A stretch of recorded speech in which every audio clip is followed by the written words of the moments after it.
Hola, muy buenas tardes a todas y todes. Muchísimas gracias por esta invitación a participar de este tan importante curso. Mi nombre es Andrea Quesada, yo soy especialista de género y ambiente del Centro Regional del PNUD en Panamá y es un honor el día de hoy poder acompañarles en este curso, en este proceso inicial de comprender por qué es tan importante abordar el tema de género y el enfoque de género en temas ambientales y específicamente en aquellos sectores relacionados con lo que es el manejo de sustancias químicas. Precisamente el día de hoy, en esta tarde, yo les voy a estar contando y tratar de contestar dos grandes preguntas que siempre nos hacemos cuando hablamos de estos temas. ¿Por qué es importante la igualdad de género y cómo lo podemos abordar de una manera muy clara? Sin más, entonces comencemos con el por qué. ¿Por qué género? ¿Por qué género y ambiente? Bueno, hay varios motivos por los cuales sabemos y hay muchos estudios que nos han mostrado que tener un enfoque de género permite identificar y abordar las diferencias, las brechas, las disparidades entre hombres y mujeres durante el desarrollo e implementación de políticas e iniciativas ambientales. Además, tenemos una garantía de que se va a promover que no se perpetúen las restricciones a los derechos, que se generen oportunidades y se mejoren los medios de vida de la mujer. Pero no es solo ahí ese porqué. Y las respuestas también están relacionadas con la gestión ambiental misma, con las soluciones climáticas, con todo lo que es la gestión de sustancias químicas. Sabemos que la igualdad de género es un elemento catalizador para una gestión ambiental que realmente sea transformadora. Y sabemos que cuando las políticas e iniciativas ambientales realmente le apuntan a esta transformación en relación con las desigualdades, en relación con las relaciones de género, vamos a tener respuestas que son más eficientes, más efectivas y más equitativas. Y sobre todo, más sostenibles en el tiempo. ¿Por qué? Porque el tener este enfoque va a garantizar que las experiencias, las ideas, los conocimientos, las contribuciones diferentes de las mujeres y los hombres puedan ser potenciadas como parte de estas soluciones ambientales. Ahora, los vínculos de género y los diferentes sectores ambientales se basan un poco en estas diferentes conexiones que existen, ¿verdad? En donde tenemos roles y responsabilidades diferentes, tenemos diferentes derechos y acceso y control de los recursos que va a ser diferente entre hombres y mujeres. Vamos a tener conocimientos diferenciados, necesidades y prioridades, riesgos y vulnerabilidades. Vamos a tener una toma de decisiones diferenciadas y en el centro de todo vamos a tener una serie de desigualdades de género que, como mencionábamos, pueden perpetuarse si continuamos realmente teniendo iniciativas ambientales o políticas ambientales que son género neutras, porque realmente no lo son. ¿Por qué? Porque los hombres y las mujeres en toda su diversidad se relacionan de manera diferente con los recursos naturales. Tienen además vulnerabilidades diferentes causadas por estas desigualdades prevalentes de género y por las relaciones desiguales de poder de género. Y a su vez, vamos a tener contribuciones diferenciadas, que eso a veces es un elemento que no se menciona. Los hombres, las mujeres en toda su diversidad son custodios y custodias de la naturaleza, de la biodiversidad, sumamente importantes. Y en muchos casos, desafortunadamente, por las desigualdades, por las relaciones de poder desiguales, las mujeres se invisibilizan sus contribuciones y no se ven como estas custodias y estas agentes de cambio en los sectores ambientales. Ahora, cuando vemos las políticas e iniciativas, son 5 grandes argumentos que yo les vengo mencionando. Para resumir, entonces, tenemos un elemento de equidad y de justicia realmente importante. Tenemos un componente de legislación y compromisos, un componente también de financiamiento y 2 elementos que a veces no realmente pensamos es cómo el enfoque de género contribuye a una eficiencia, eficacia y sostenibilidad en el tiempo y cómo contribuye a la innovación. Estos dos elementos en iniciativas ambientales van a ser absolutamente esenciales. ¿Por qué? Porque estamos en un punto de quiebre, estamos viviendo estas crisis planetarias, ¿verdad? Que se alimentan las unas a las otras y realmente tenemos que plantear soluciones multidimensionales, holísticas, de alto impacto, si realmente queremos poder enfrentar estas crisis planetarias, como lo son, por supuesto, el cambio climático, la pérdida de la biodiversidad, entre muchos otros. Entonces, este elemento de equidad y justicia, por supuesto, habla de poder garantizar el pleno goce de los derechos de las mujeres, el abordar estas desigualdades prevalentes y evitar que se perpetúen las restricciones a los derechos, oportunidades y medios de vida. Y aquí es donde vemos que los sectores ambientales, el punto de partida es desigual para las mujeres. Y vemos una serie de desigualdades que son prevalentes y están arraigadas, estos nudos que tenemos en el sector en los sectores ambientales, que son importantes de reconocer como primer punto de partida. Bueno, precisamente han estado hablando del Acuerdo de Escazú y el entender estas desigualdades va a ser esencial para poder implementar el Acuerdo de Escazú, porque si no tenemos una lente de género para leer estos compromisos ambientales, realmente vamos a seguir perpetuando estas desigualdades. Desigualdades como qué? Como esta que les mencionaba, de que no se les reconoce como custodias ambientales, no se les reconoce y valora sus contribuciones, no tienen acceso y control de los recursos naturales y de la tenencia de la tierra. Los valores ambientales de biodiversidad se pasan por alto muchas veces en lo que es la política de la programación nacional. Hay una voz desigual en la gestión comunitaria, en la toma de decisiones. Los esfuerzos de nuevo para eliminar subsidios, ¿verdad?, negativos e implementar incentivos positivos impactan sobre todo a las mujeres en un mayor grado y no son género neutros. Y eso no se ve a la hora de lo que lo estamos diseñando, ¿verdad? Y tenemos entonces también asociado a todas estas soluciones ambientales incrementos en responsabilidades de cuidado que muchas veces son invisibilizadas completamente. Ahora, ni qué hablar de la distribución de los beneficios, de las responsabilidades, de los costos asociados a las soluciones ambientales. Aquí vemos una desigualdad bastante grande. Ahora, tiene que ser siempre nuestro punto de partida, ¿verdad? Este enfoque de derechos, este enfoque de género, y a partir de ahí es que uno puede comprender realmente cuál es el paisaje social asociado a estos paisajes ambientales en donde vamos a implementar nuestras soluciones ambientales. Tenemos que entender esto para poder avanzar. Ahora, estos han sido elementos que la legislación y los compromisos tanto internacionales como nacionales han venido reconociendo. Y aquí tenemos estos tres niveles. El día de hoy yo les voy a hablar un poquito de los compromisos internacionales ambientales. Mis colegas van a hablar de los ODS y un poco de los compromisos nacionales que se tienen. Pero el marco normativo internacional ambiental realmente es muy rico en materia de género. Ha tenido una evolución muy interesante en los últimos 30 años, de donde pasamos de nuevo, donde muchos de estos aspectos ambientales eran completamente géneros ciegos hace 50 años, pero desde 1992, con la Declaración de Río, empezamos a cambiar eso. La Declaración de Río tiene un capítulo entero sobre los derechos de las mujeres ambientales.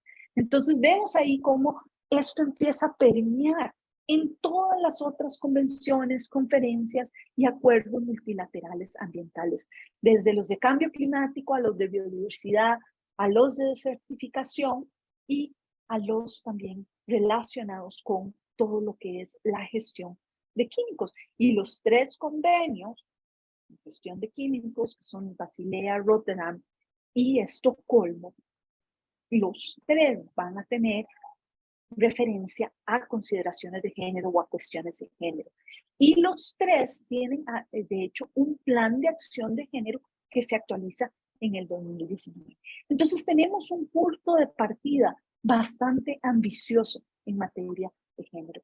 El Acuerdo de París de Cambio Climático también tiene el género como un principio rector del acuerdo y una serie también de, de texto operativo, de mandatos de género operativos que van a ayudar a guiar cómo tenemos que ir diseñando e implementando estas soluciones climáticas.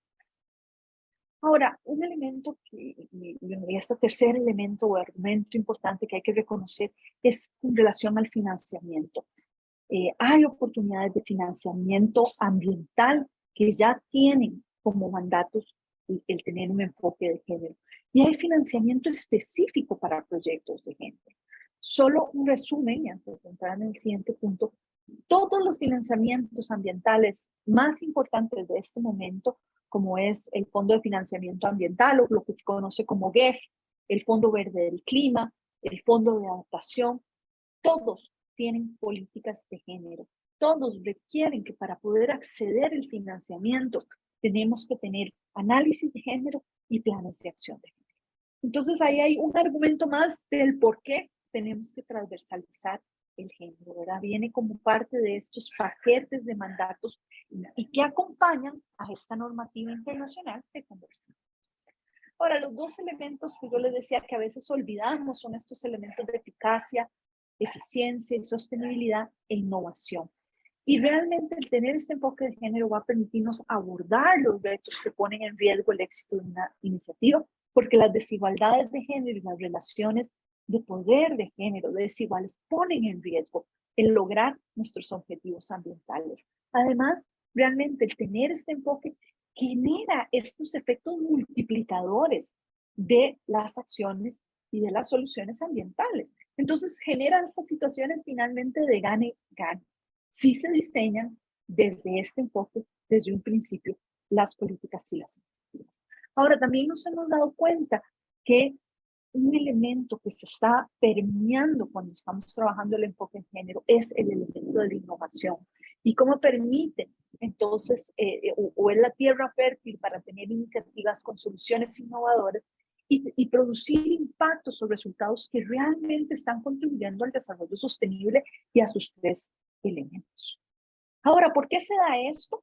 ¿Por qué? Porque cuando se tiene un enfoque de género, se van a analizar las dinámicas sociales que existen en diferentes ecosistemas, ¿verdad? Y por ecosistemas no solamente es marino, terrestre, no, también son ecosistemas urbanos, son ecosistemas extractivos, ¿verdad? Como lo es en muchos casos, o lo vemos en la gestión de las sustancias químicas.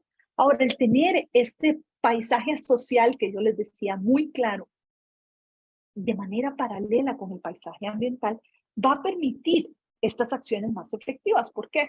Porque al conocer quién está haciendo qué y cómo y dónde, vamos a poder involucrar y potenciar las contribuciones de todas las personas. Además, vamos a tener una visión muchísimo más integral sobre los desafíos, por supuesto, ambientales que se tienen. Y esto, al tener esta visión integral, vamos a tener acciones más equitativas. ¿Por qué? Porque tenemos una visión completa donde los roles, las desigualdades se identifican y entonces vamos a poder entonces atender estas desigualdades que ponen en riesgo nuestros éxitos o los objetivos ambientales que tienen nuestras iniciativas. Vamos a tener entonces intervenciones más integrales, más multidimensionales. Esto hace que las acciones sean más sostenibles. ¿Por qué? Porque va a tener este reconocimiento, va a poder resonar con todas las personas, con todos los hombres, con todas las mujeres en su diversidad, y esto va a generar que se apropien de las soluciones más fácilmente.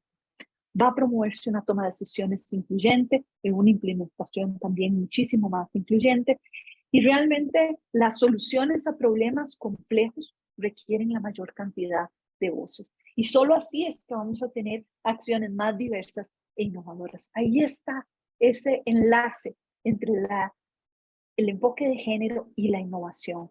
Tener más voces, tener más visiones, ayuda a tener acciones más innovadoras gracias a un intercambio de ideas, experiencias, un reconocimiento además de estas ideas y estas experiencias y ojalá también una valoración ¿verdad? De estas ideas y de estas experiencias y contribuciones.